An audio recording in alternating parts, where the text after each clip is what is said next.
श्री स्वामी समर्थ. नर्मदे हर. स्वामी अक्कलकोटात कायमचे स्थिर नसत. त्यांचा आसपासच्या परिसरात सतत संचार असे. त्यावेळी बाळप्पा सावलीसारखे त्यांच्या सोबत असत. अशातच 1874 साल उजाडले. मुंबापुरीस कांदेवाडीत मठ स्थापन करून स्वामीसुतांनी आपले अवतार कार्य संपवले आणि इकडे स्वामीही व्यतीत होऊन अवतार समाप्तीची चिन्हे दाखवू लागली. चैत्र वद्य त्रयोदशी 1877 महाराजांची स्वारी अक्कलकोटापासून 14 किलोमीटरवरील सलगर गावच्या कबरस्थानात हिंडत होती. सराठ्यांच्या रानात महाराज अस्वस्थपणे सैरावैरा फिरत होते. बाळप्पा व अन्य सेवेकरी त्यांच्यासोबत काटेकुटे तुडवीत होते. रात्री तिथेच मुक्काम घडला.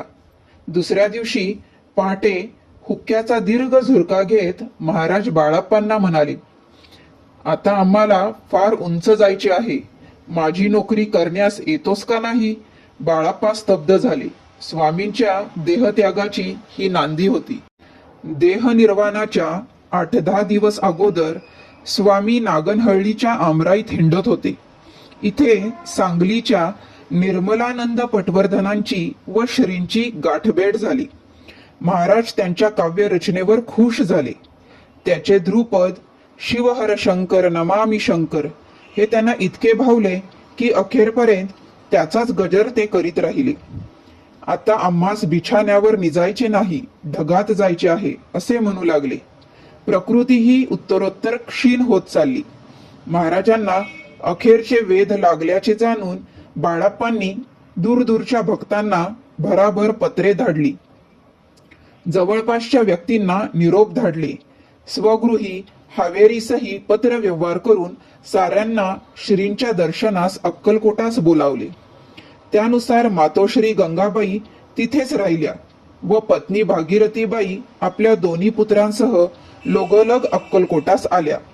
विवाहित कन्या सुंदरा पती अण्णाजी गोटेकर व पुत्र गुंडोपंतासह हजर झाली. 12-13 वर्षानंतर बाळप्पांची व कुटुंबियांची गाठभेट घडली आणि त्या सर्वांना श्रींचे दर्शन घडले. बाळप्पांचे स्वतःचे घरदार नव्हते. चोळप्पांच्या वाड्यातच बाळप्पा सहकुटुंब राहू लागले. वाशिमकर बुवा महाराज ज्यांना लिंब्या म्हणत ते नेहमीप्रमाणे खारकांचा पुडा घेऊन श्रींच्या दर्शनास आले. महाराजांनी त्या खारका तिथल्या तिथे वाटून टाकल्या. सेवेकरांना जवळ बोलवून महाराज प्रत्येकास काही ना काही भेटवस्तू देत होते. सुंदराबाईस तिच्या नातवासाठी चर्म पादुका दिल्या. प्रारंभापासूनच महाराज आपणास काहीच प्रसाद देत नाहीत म्हणून बाळप्पा रुष्ट असत. आता यावेळीही तसेच होणार असे वाटून बाळप्पा पुढे झाले अन महाराज मला काय देणार असे काकुळतीने विचारू लागले. महाराजांनी त्यांस प्रेमाने जवळ घेतले. आपल्या उजव्या हाताच्या करांगुळीतील श्री स्वामी समर्थ अशी नाममुद्रा कोरलेली अंगठी काढून ती त्यांच्या बोटात घातली. हे माझे शिक्का मोर्तब तुला देत आहे.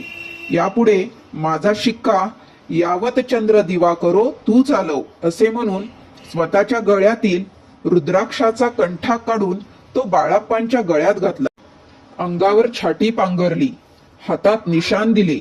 आपल्या चरण पादुका त्यांच्या हाती ठेवल्या अन शिरावर कृपाहस्त ठेवून औदुंबराच्या छायेत बैस या पादुकांची प्रतिष्ठापना करून स्वतंत्र मठ स्थापन कर. तिथे फुले झाडे लाव. नित्य नैमित्तिक कर्म व वार्षिक उत्सव निष्ठेने करावे. अशाने योग्य वेळी सुयोग्य फळ मिळेल. महाराजांच्या या मंगल आशीर्वादाने बाळप्पांचे जीवन धन्य झाले. त्यांनी श्रीचरणी लोटांगण घातले. 30 एप्रिल 1878 अक्कलकोटचा हा प्रज्ञासूर्य वटवृक्षाखाली अंतर्धान पावला. देहपतनाची वार्ता वाऱ्यासारखी पसरली आणि अंत्यदर्शनासाठी गावोगावची हजारो भक्तमंडळी अक्कलकोटास धाव घेऊ लागली. बाबूराव विष्णू मोघे मामलेदार, कारभारी नानासाहेब बर्वे, पंचमंडळी, महाळुंग्याचे श्रीपती बाबा आणि असंख्य भक्तमंडळींच्या उपस्थितीत चोळप्पांच्या इच्छेनुसार बुधवार पेठेत आधीच सिद्ध करून ठेवलेल्या ध्यान गुंफेत श्रींचा समाधी सोहळा संपन्न झाला. हा दिव्य देह यापुढे दिसणार नाही यामुळे बाळाप्पांनी अक्षरशः हंबरडा फोडला.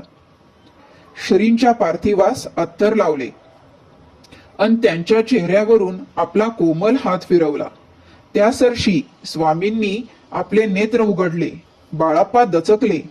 बाळाप्पांकडे करुणामय दृष्टिक्षेप टाकत म्हणाले, काय झाले ना समाधान? अन पुन्हा नेत्र मिटले. या चमत्कारामुळे बाळाप्पा तिथल्या तिथे खिळून बसले. बोला श्री स्वामी समर्थ. नर्मदे हर. बाळाप्पा महाराज की जय. जय शंकर.